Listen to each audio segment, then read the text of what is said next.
What? Why does it suck? Yeah. Because the general thing that the independent thinking people of San Jose are having doo-doo dropped upon them by an uncaring population. Uncaring. Yeah. Supportive. Well, I just think, I don't know. It's nobody's fault. The restaurant was failing before it opened up as an alternative club, and basically it's been for sale before new music even came in here. So I'm not surprised that the bar didn't, the success of the bar didn't pick up this, the restaurant being down so much. And I mean, business is business, and which is of course an ignorant thing to say, but I mean, if the business is failing and you're losing money, I wouldn't hang on to it either. But it's just an overall drag, You think the scene's going to carry on? Of course. Carry on. The scene is what started this club, and the scene is what's going to start another club. That's all I have to say.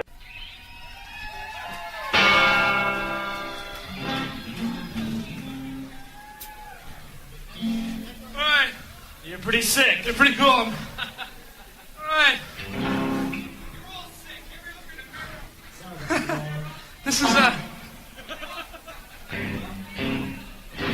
This is a song about death, which I understand is an honorable concept in Japan. Yeah, right on! Bravo!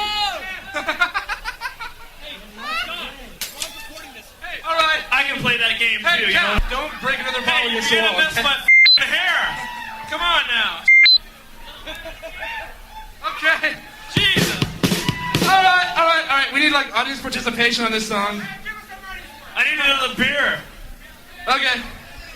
This is called All Dead. Let's go, come on!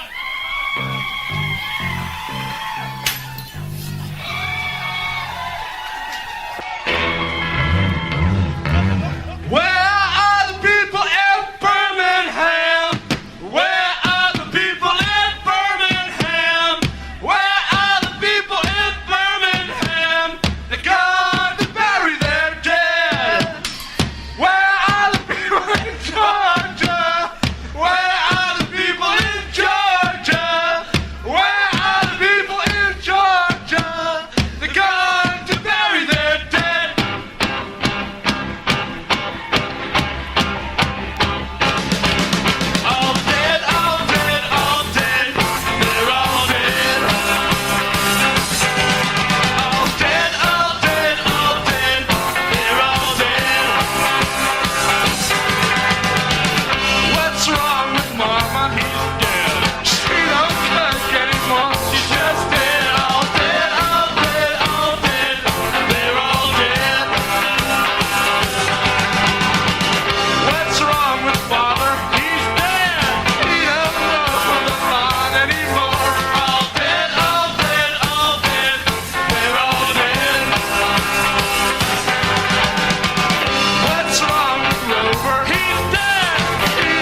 arigato, Dom arigato.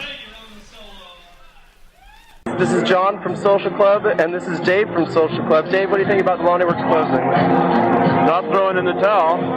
We're not throwing in the towel, which is Dave's nomination for name of the album. Well, Laundry Works closing is really sad because it was like the only cool place for young kids to go in San Jose at the time. You know, it's like you know, kind of reminds me of like what the Cavern Club to see all those films the Beatles playing. It's so hot, and so sweaty, and bricks and everything. It's like it's a really good thing because it's got things going, and it's a drag to see it close, but I think it'll go. I think the spirit will go on. I think that what started here will definitely go on. Yeah. So I'm glad it happened, and it's like an end of the era, but the beginning, a new beginning.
My name is Timothy Straub. I'm with the End Men. About the Laundry Works closing, up until the inception of the Laundry Works, there was no alternative music scene in San Jose. So if the Laundry Works goes, it looks as though the scene might go. But if people like Dean and other people, I guess some of the First Strike people, no, scratch that. Not the First Strike people. People like Dean and other people that can, like, what I'm trying to say is if people like that want to keep it going, they'll be able to keep it going. So hopefully it will. It'll happen. People have, so many bands came out of the closet after the Laundry Works came about that they're going to have some place to play. I don't know that they'll all want to go to San Francisco to play. So I think there'll be new venues here. Hopefully there will be. Thank you. Yeah, you're welcome.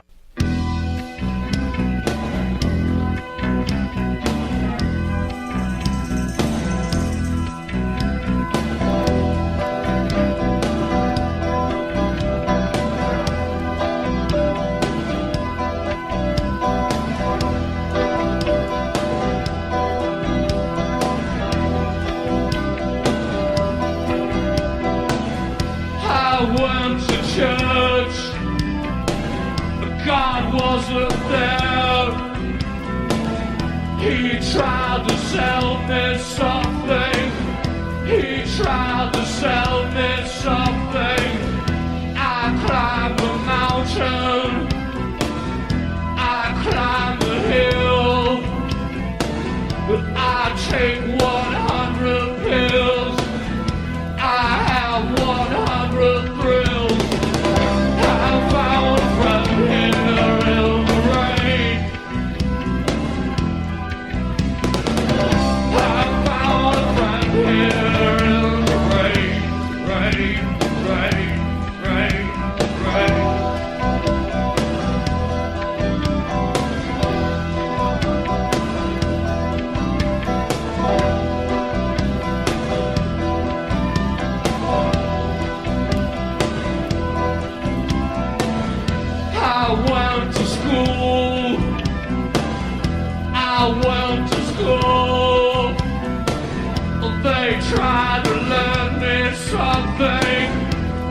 tried to learn me something. I climbed the mountain. I climbed the hill. I take 100 pills. I have 100 thrills. I found a friend here in the rain. I found a friend here.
That was the End Men. We're out of here. Thanks a lot. You guys are great.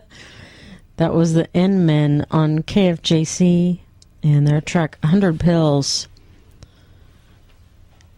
from the double LP All Washed Up. It was the double LP that was recorded live at the Laundry Works Club in San Jose in 1987. Also heard an interview with Tim Strope from the End Men, and also a track by the Social Club, How Can They Do It, and their interview with band member John Barrett. And also heard from the Frontier Wives and their track All Dead, and an interview with their band member Scott Long, and Dot 3 with Stick Your Neck Out, and an interview with their guy from the band named Ken. Don't know his last name. It's all from the All Washed Up double LP, also known as the Laundry Works. And up next, I'm going to start off some more tracks from All Washed Up and Gray Matter. But before we do that, Frontier Wives will be playing Friday, June 3rd at the Blank Club in San Jose.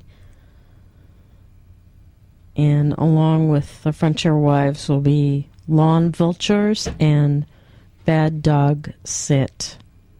If you want to catch the Frontier Wives, that's Friday, June 3rd at the Blank Club in San Jose.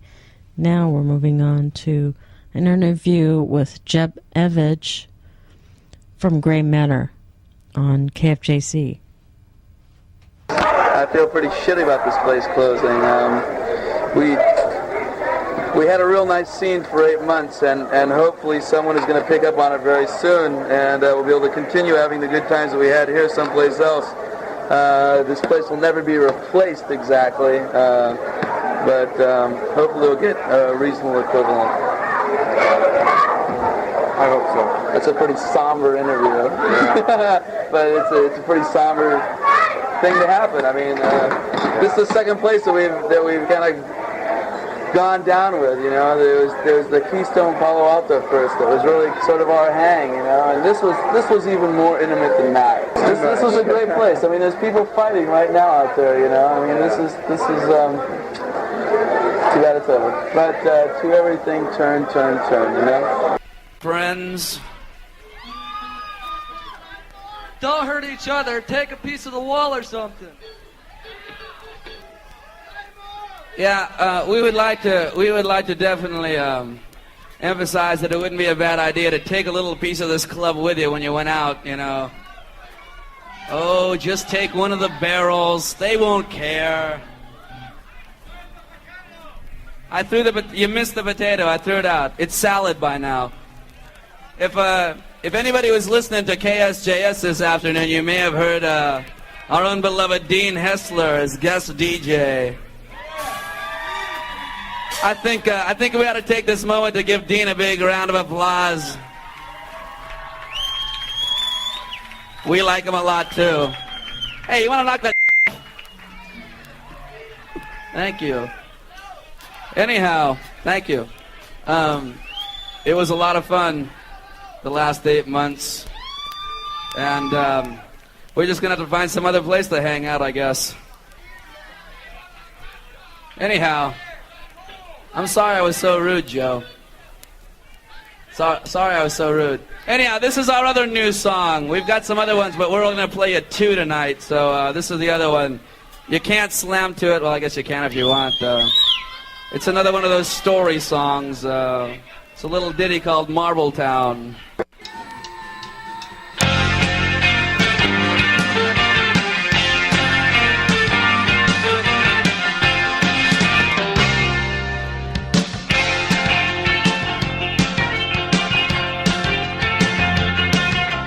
Destiny takes a bus each day. Now she takes the same route home.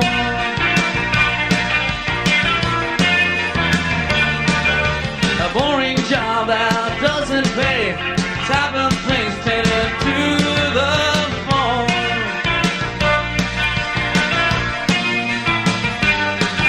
But in her head a dream does ring. If you don't answer soon, it may not call no more.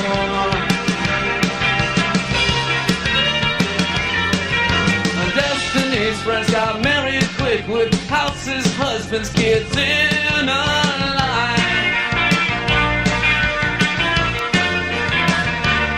They say, Destiny, you better make it stick. Acting there's a world of time.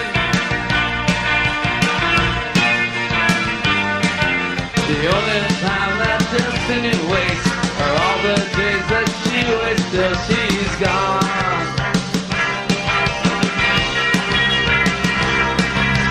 Don't stay around in Marbletown. Don't stay around in Marbletown. Don't stay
My name's Steve Hartza from London Down.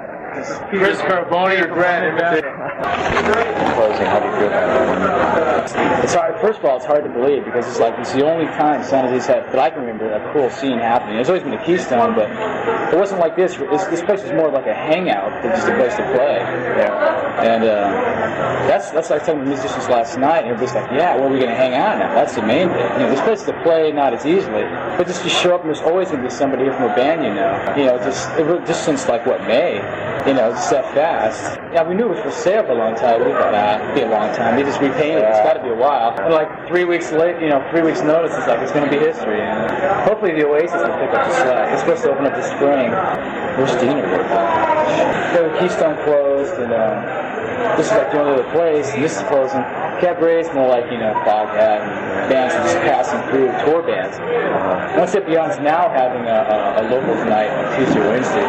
That's like when we feel like we got nothing else worthwhile going on. I was talking you guys a gig. I feel sad about this. Yeah, it's like a New Year's Eve party / funeral combined. 3 days. Yeah, everybody's going wild, but it's like it's only gonna last so long. Tomorrow night, the Kingpins to get done. It seems like pulling bricks out of the wall and everything. It's all gonna be no sheetrock left in the state. I hear you. It's gonna crumble.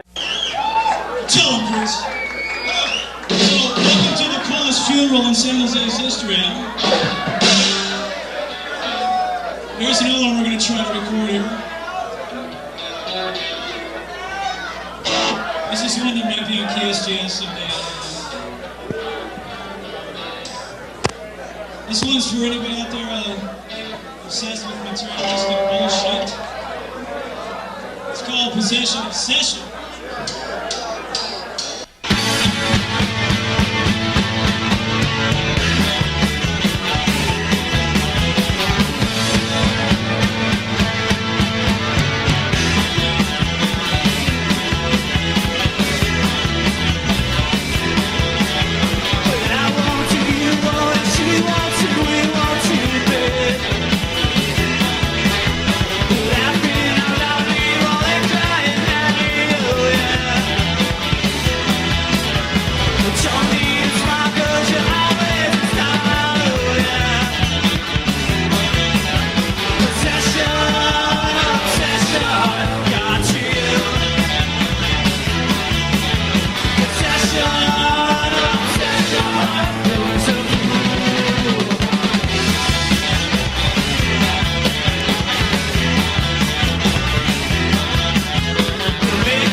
London Down on KFJC from the All Washed Up double LP, their track Possession Obsession, and an interview with their band member Steve Hartza. Also in there, Grey Matter gave us their track Marble Town, and we heard an interview with Jeff Ebbage from Grey Matter.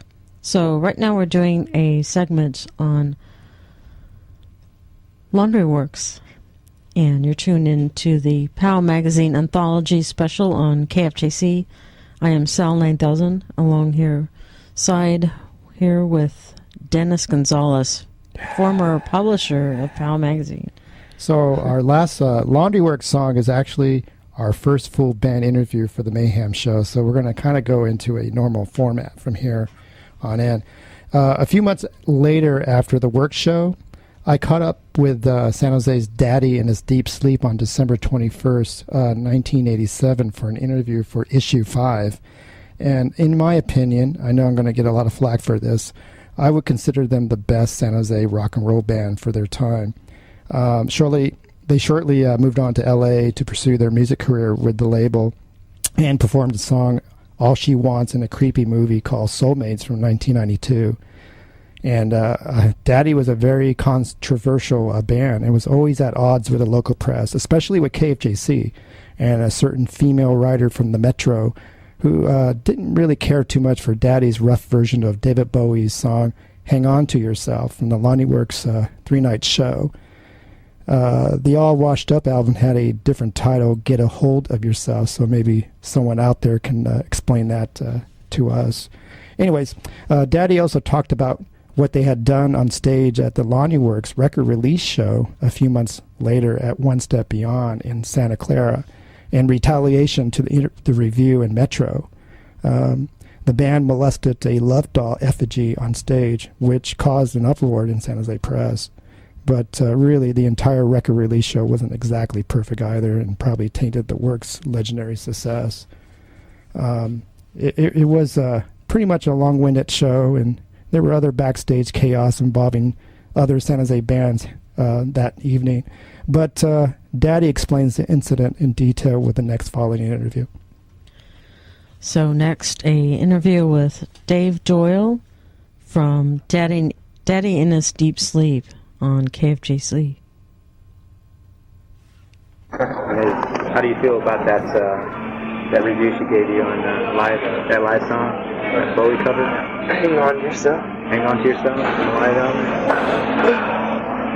One of the greatest reviews I've ever. Well, like we always said, she never even had a Ziggy Stardust album, so she's never heard the original version. And second of all, there's like an echo in the Buddy Men song, Heaven Up Here, that was in it, and there was Little Beatles. There's a lot of everything, but the whole thing is that, you know, you can listen to it for yourself, and all it was is just a raw version of us, you know, rocking, and we've got our mics kicked out of our, you know. Yeah, it was pretty thrash. It was really thrash, but the whole thing is, too, that, you know, San Jose is not ready for that kind of music either. You know, Rebecca just wrote like an interview from the perspective of a uptight yuppie, you know, who needs to get laid. What I remember about her review, it was really antagonistic because when I called her up afterwards, it didn't say something like, you know, the band has shown that they can do better than this, and or the song wasn't up to the potential. No. It just said this is the worst version I've ever heard, and it was really in an antagonistic way. It was the meanest thing I've ever seen her say, almost, you know, in such a short sentence. And so so we just said, okay, we'll get her back in our own childish, mean way, because there was no way of responding to that. You know, maybe people didn't make a big deal out of it, but we did, because at the time we were extremely riled up and fed up with the San Jose scene, and that was sort of the straw that broke the camel's back, was something like that, just totally unnecessary, unprovoked. So we went out and did the famous love doll incident, you know, and it was pre-planned. Jeff and I, you know, talked about it. It was Jeff's idea, and I helped him out. And it was our extremely immature and childish way of just the entire San Jose scene off, turning it upside down and everything up. And that's how our deal came in with the Kingpins, because the bass player was throwing at us. Yeah, that's how we got into fisticuffs. But it's so funny because he comes up to me and goes, there's like about 500, I don't remember how many people were there, maybe 300? No, it was big, it was more like 500, I think. Because there's 500 people, and about 90% of these people came to see you guys tonight, and all you guys did was, you know, be immature, not even play up to the ability that your band usually plays up to. You just give me this whole thing. I'm all, exactly. Exactly. We got the biggest crowd possibly that we can get out of San Jose. And it was a statement that we're trying to say, you know? It wasn't like I went around to everybody, okay, you guys, you're going to play the tightest show of your life, because to do that to that crowd was like, it was a complete statement, not like trying to be awareness night or something like that with Daddy, but it was the anti-statement. I guess that's why people didn't get it. Maybe if we went on with a white flag and said no. Yeah, maybe everybody would understand. Maybe if I said myself as Jeff Bono, then maybe people would be all, oh wait a minute, okay, that's safe to like. That's why he's doing that. The only mistake we made, I'd say, was that we thought at least more than 2 or 3 people would have understood the point of it all and sort of gotten the joke. But everybody, they were repulsed. Yeah, it was a total joke. But it was called sexist and this and that. But it was nothing sexist. It was a joke meant to just really to split people off, split off the posers from the people who are really hip to what's going on. And unfortunately, it's showed that like 99% are posers and like 2%. I met like a few guys like at the I-Beam and stuff. They said they saw that show and they thought it was the funniest thing, you know. Yeah, you meet people. Show and that go, yeah, we saw you there. And you get those kind of people. Then you get these, uptight people that have more El Salvador, Wales, save everything, save your own fucking life from being so pretentious is what they should have a sticker on their car. Getting all uptight about Vietnam War. With KFJC, out of all the people and of all the radio stations, the guy was, at the end he pulled out from banning us. Well, no, they didn't. They tried to ban us, but I still, because we were ragging on KFJC earlier, but when that being that they played us a lot, not the music director, he wouldn't add us, he wouldn't put us in the ad, and Jose, whatever his name is. Jose Scott. Yeah. He, of course, wouldn't play us. But that disillusioned me on the whole thing, because KFJC was the alternative, radio station for a long time. Underground. But we never hung out with that crowd. We never really hung out with any crowd, but I think KFJC, no one would hang out with us. Well, I think we're always available, but I found the problem here. I think it would take long for you to find out. I think KFJC is a lot more cliquey than just about anything else in South Bay. But now, besides Daddy, and since we weren't in their clique, and I think when we did that offensive thing, they were just ready. And also, we had that little thing with Jose where he tried to pick a fight with us. Everything because calling the girl in the band a blonde-haired bimbo, which is kind of sexist if you ask me. Please print that. And it was funny because he said that no one at the station would interview or play our band because they're sexist. And I heard that at least 2 people of the female persuasion playing Daddy, 2 female DJs playing Daddy. I heard Tales from the Crypt a lot. What's so great too about is KFJC too is that in a sense I think they should be a clique, because their station should separate them from some of the other stations, because they are. They're a good station. Good station, and they should separate. Do you regret what you did on stage? Never.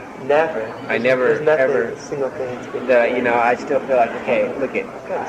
What would have happened to Daddy if we didn't do that? It goes back to longer work. We get like 300 to 400 people there. No, we've got like the biggest crowds. I don't know. Was it 300? Yeah, about 300. Okay, so. Only a handful of bands did that. Yeah, and it's like, okay, but then after the incident, we never played any other shows that people wanted to go to places like that. We always played them at One Step or... Yeah, One Step. But if it did ruin us, I don't care, because I just traveled the States, and we've made a name for ourselves across the United States. And San Jose, it was important to me, let's speak of the past present.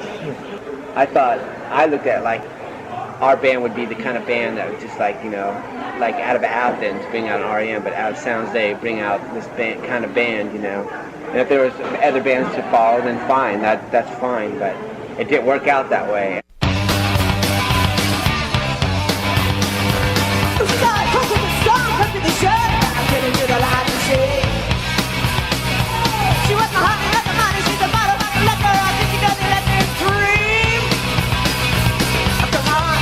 Come on,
I think our tour was probably one of the.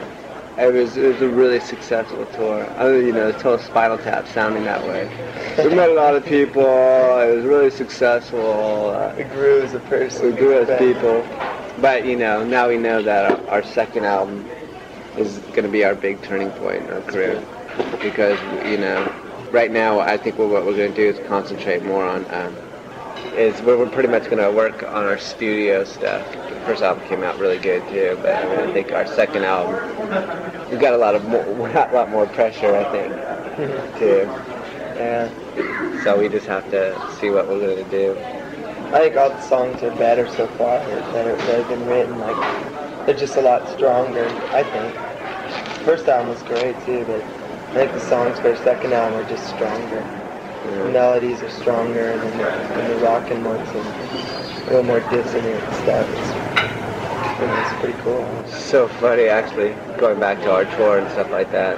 When we played in New York, I think that it was weird, New York giving us a good ride at, like being in a place where, it's supposed to be the biggest happening place, which I still didn't think it was. That was happening in Minneapolis. Yeah, Minneapolis by far is the happenings. It's the only place in the United States that has a music scene happening. Only place in the whole United States. The only place. And let me stress that, the only place. Close to San Jose, though. There's such a bond there. Now I'm going to go on my tangent. But, shall we talk about the tour a little bit? Dennis?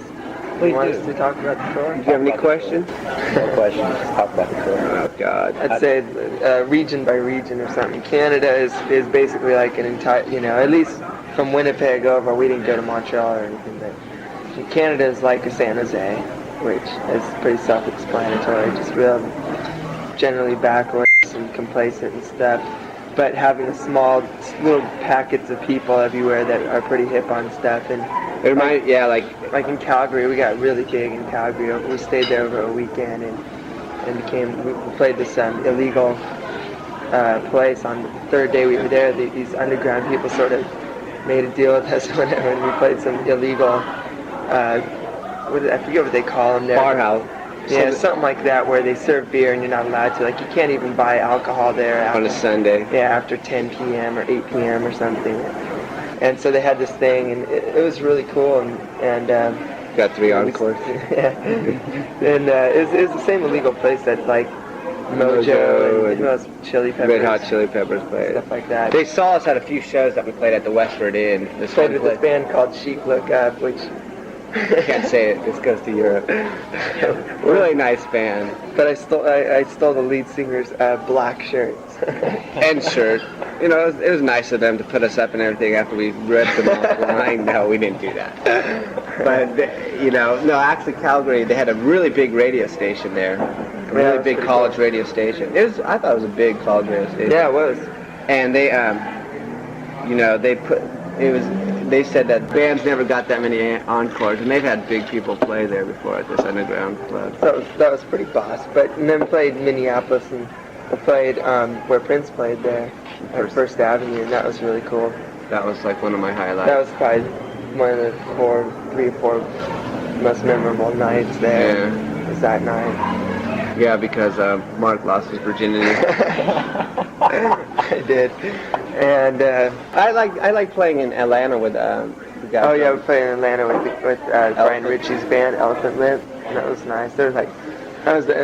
We opened up for him. There were only 40 or 50 people there. It was pretty weird because you'd think he'd bring in lots of people, But it was fun. It made it more intimate because it's a pretty big place. It made it really intimate. Really intimate. Like we'd be waving to each other during song. And we had a few of those REM kind of nights where they have how REM's, they drive their van up and play in front of 10 people, and there are a few of those nights. But overall, it wasn't as bad as all the stories. We prepared for the worst, and the worst didn't happen. We heard all the stories how you play every single night in front of 5 or 10 people, and you have to sleep in your van. You run out of money. No. But we got paid every show. There wasn't, except for one in Baltimore at the 8x10 Club.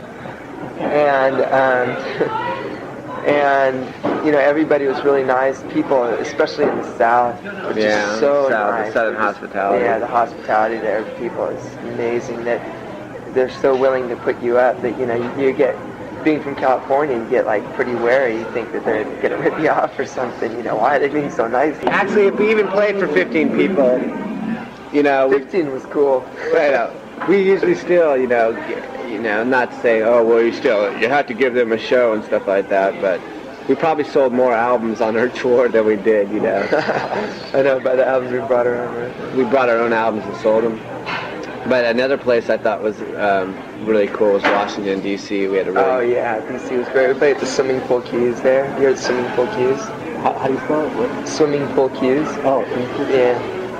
They're cool. Nicest guys ever. They've been signed to big labels. They were on A&M. They toured with Lou Reed and everything. And they're, you know, they have that kind of 10-year attitude kind of band, you know. And they see a band like us that is, you know, totally fresh and wanting to conquer the world, you know. And that put things in perspective to us too. You know, after that we all decided a suicide pact instead of like, you know, going on with our careers. You and I. Yeah. Then we, you know, when we played in New York, we played for our record company, which was real fun. It was a cool club, though. Yeah, we had to kind of tell our record company what we're about, and I think our show kind of did it. Right now we're just, you know, brain dead from our tour, I think. That's really what happened. We had fun in New Orleans, too. Yeah. New Orleans is great. It makes Berkeley look like Saratoga. You know, it's just full of freaks everywhere. Yeah. It was enlightening, though, you know, because we got up there and played with a few blues bands. I'm just saying that because it sounds cool, but we really did. It's just something you'd say, yeah, me and Stevie Ray Vaughan and Mason Ruffner and a few of those other cats played a few, we hummed a few bars of Nestle Crunch is what we actually did. But New Orleans was actually the last of our no, Houston was a good show. Houston was a great show, too, yeah. Houston was an experience. Yeah. Oh, my God. Yeah. People would always be all, you know, they come up to you, yeah, you know, I saw your name somewhere. And, you know, they all talk like, you know, Bible preachers. I saw your names somewheres, and I said, that's a weird name. And a lot of people bought our album just because of our name. Yeah. And then they returned it on the same, clause now, but... They had a good interview at Rice University, too, their radio station. Of course, everybody always wants to know about Scott Miller. So, yeah, anyway, so tell me about Scott. What's he eat? What's he drink? Yeah, Scott's album. Scott's one of our biggest, by far, promoters of Daddy and His Deep Sleep. That's really good. I mean, every show we go to, or every show he plays, he always, like, you know, pushes our band. Last time he played at the I-Beam, it was so embarrassing, too. Yeah. There's Daddy and His Deep Sleep in the audience because Jeff and Lori and I were there. And he goes, this is the best band in the Bay Area right now. And he's all, you know. He's all, and if I'm elected... He started kissing babies. You know, he's done everything for our band. I mean, besides, you know, getting us to the record companies and stuff like that. But he pushes us all the time, you know. And he was calling us and we were calling him during the tour. But he's absolutely done everything a superhuman can do for you know, and in these days of pretension and bands not helping each other, you know, Scott. I know, it is pretty neat to see that. Like, actually, the last thing that we did before we pretty much left, I don't know if we've already mentioned that though. It's Lori and I and Michael Curcio from the 3 O'Clock sang on one of Scott's songs on the album and stuff like that. And Scott and I might be doing some writing together. We were the world. Because I actually, seriously, Game Theory and Daddy's Deep Sleep are the music of the future, though. Because we're still the only bands that can appeal to people that hate life.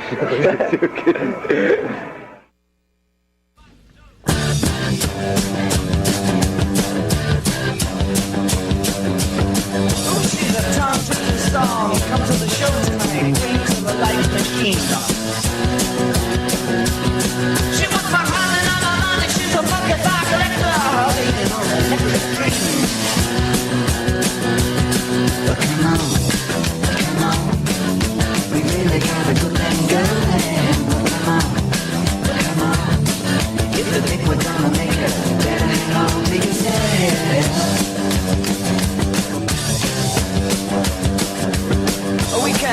You don't talk much, you just fall and play. But you move like bags on Vaseline. Well, the beat that comes up and around a stolen guitar. You're the blessed with the spiders from Mars. Come on, you really got a good thing going. Come on. If you think we're gonna make it, better hang on to yourself. Come on.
I feel terrible about it. I think it's the worst thing that happened in this town since they started the renovations for the good of the community. I think it's awful. I'm going to miss this place. I'm going to miss coming here to see bands. I'm going to miss getting a chance to work out new groups I'm in. It's an awful thing.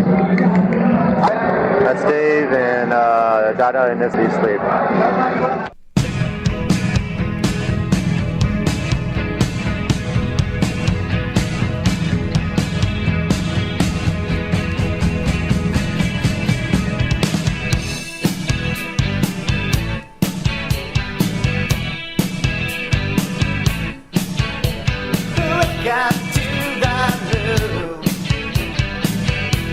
Get out of my ear. Take all your wings and buzz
said, oh babe, you're the pinkest sight, but with my tongue in your belly button, oh babe, just close your eyes. Do you remember Candy Delight? Do you remember Candy Delight? When I tasted what I saw in her, well, she blew more than my mind.